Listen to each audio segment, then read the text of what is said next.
Kubva pakaitika dambudziko recyclone Idai, takaona dambudziko tikarasikirwa neupenyu hwevanhu, tikarasikirwa neinfrastructure. Asi hurumende yedu yeZimbabwe yakapindira pakugadzira mabridges kubva kunedziwa Chata kunosvika kwaMutsvangwa kugadzirisa maroads. Tikaona road inobva kuChipinge kuJopa kusvika paKopa richiswa tara nehurumende yeZimbabwe. Pakaitika dambudziko makaona President wedu His Excellency Comrade Idai Mnangagwa vachikumbira international community for assistance nekuti dambudziko rakanga ratiwira senyika. So takaona mapartners akawanda kusanganisira United Nations vachiuya vachishanda nesu kugadzirisa nharaunda maprojects akawanda mukati menzvimbo ine Chimanimani. Saka nhasi tiri kufamba the UN representative, the country coordinator, vari kufamba navo vachiona basa riri kuitwa mukati menzvimbo ino. Taenda kuhlabiso wataona piped water scheme paclinic inobatsira kuti vanhu vedu vaone mvura yakachena. Taenda zvakare paNdakopa primary school pataona veUNESCO vakaisa zvakare matoilets ipapo kuti vana vedu vaone matoilets nepiped water. Iko zvino tiri panonzi paTia, patiri kuona mugwagwa unogadzirwa kubva pamain road kuenda kuTia primary school, Tia secondary school. Apa pane concept yekuita construction vachishanda pamwe chete necommunity. Saka tine organization inonzi UNOPS iri kubatira pamwe chete necommunity pano kugadzira mugwagwa uno kuti mota dzifambe chero kudandaya sei mota dzinofamba. Saka tine mufaro wakanyanya kubudikidza nedevelopment iri kuitwa mukati menharaunda yedu. Hongu basa richiripo, dzimwe nzvimbo dzisati dzagadzirwa kunana Mary Waters kunoda mabridges, nzvimbo dzekunana Ruwedza kunana Marirwe kusati kwasvika maroads, zvekuti basa tichiri naro, tichiri kuenderera mberi. Asi pari zvino toda kufara nesupport yatawana kubva kuUnited Nations, madevelopment partners nehurumende yedu yeZimbabwe nebasa guru raitwa mukati menzvimbo ino. Tasvika tadarika nekunonzi kuKopa.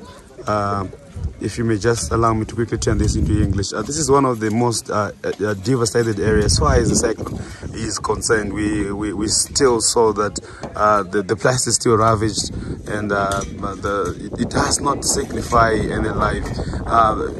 After this time, how many people probably you can account for who lost their lives just after the cyclone Idai?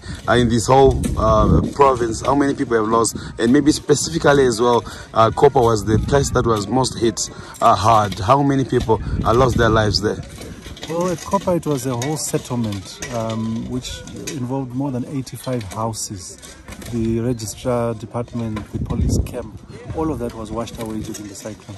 So you're talking of... And nothing is remaining up until now. One house is standing, but no one, it's no longer habitable. But we lost more than 200 lives at Kopa. All in all, it was in excess of 500 people who lost their lives. So it was a huge tragedy for us, for the nation. How many bodies were managed to be recovered? In Gangu, I think there were burials of about 46 people on one day, and other bodies were found during search and rescue missions. Some bodies were found at Kopa, but most of the bodies at Kopa were actually washed all the way into Mozambique, and they were buried there. But our government is in the process to do negotiations with the Mozambican government to do repatriation of those bodies for decent burial here in Zimbabwe. That is ongoing as we speak. How many of these bodies, specifically maybe for the Kopa community that you said there were about 500 families, how many bodies, how many people passed on, how many bodies were recovered? Well, at Kopa, the number is around 200. I don't have the exact specifics of how many were buried in Mozambique, but what I know is that negotiations are underway to repatriate those bodies for burial here in Zimbabwe. The place still looks devastated. It looks like there's not been much or anything that has been going on, specifically Kopa. What is the plan? What is the strategy there? Are we going to be seeing the community being restored at that place? Well, I think that has become a monument to Cyclone Idai victims, and it should really be fenced off and be turned into a monument because, you know, of the sacredness of that area. You can't really go in and touch it because there may be bodies under those big boulders. That was my next question, yeah. You don't want to go and disturb that. It's now a sacred place. So the idea is it actually should be fenced off and turned into a memorial in memory of the victims of Cyclone Idai. We are also doing this road that we are standing right on. It's a 120-meter road to ensure that all the waste that is being brought from all the other clinics, they can be brought even using a vehicle. So we are widening it up to 4 meters, and then we are putting interlocking blocks on top to ensure that it is accessible. Thank you.